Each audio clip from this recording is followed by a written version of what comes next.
Aljabr akademiyasi hayotingizni mutlaq o'zgartirib yuborish haqida bilarmidingiz? Agar bilmasangiz, keling, bu haqida o'quvchilarning o'zidan ham so'raymiz. Aljabr programmasida ta'lim olish sizga qanday imkoniyatlar yaratadi deb o'ylaysiz?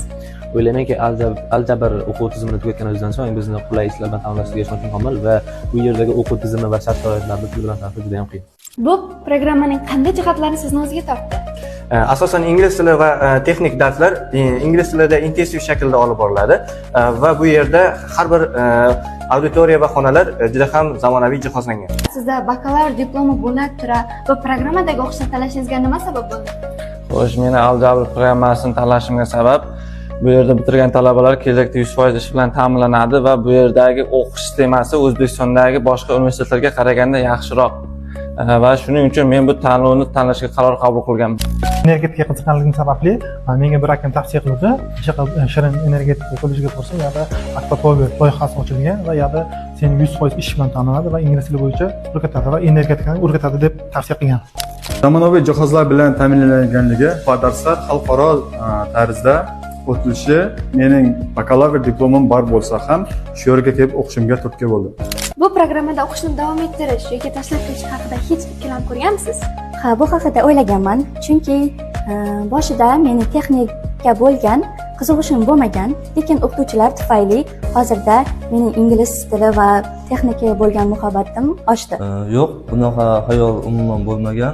Sababi bu yerda yaratilgan sharoitlar va ta'limni samaradorligi hamda bu proyektni tamomlagandan keyin beriladigan xalqaro diplom bu yerda o'qishimga turtki bo'lgan. Oldin o'sha 100% ish bilan ta'minlanadi degan fikrga shubha bilan qaragandim.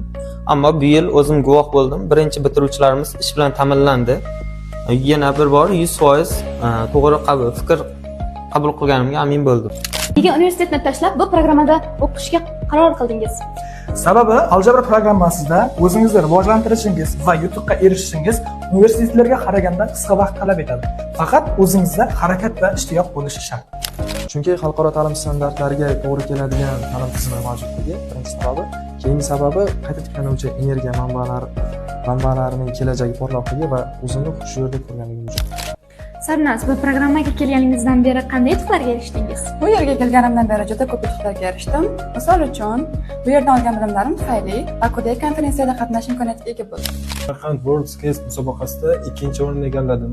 Men bu muvaffaqiyatimga erishishimga sabab asosiy ustozlarim va o'zimning kursdoshlarim yordami bilan erishganman deb hisoblayman. Ingliz o'quvchilarining yordami bilan men ingliz tilidan B2 darajadagi sertifikat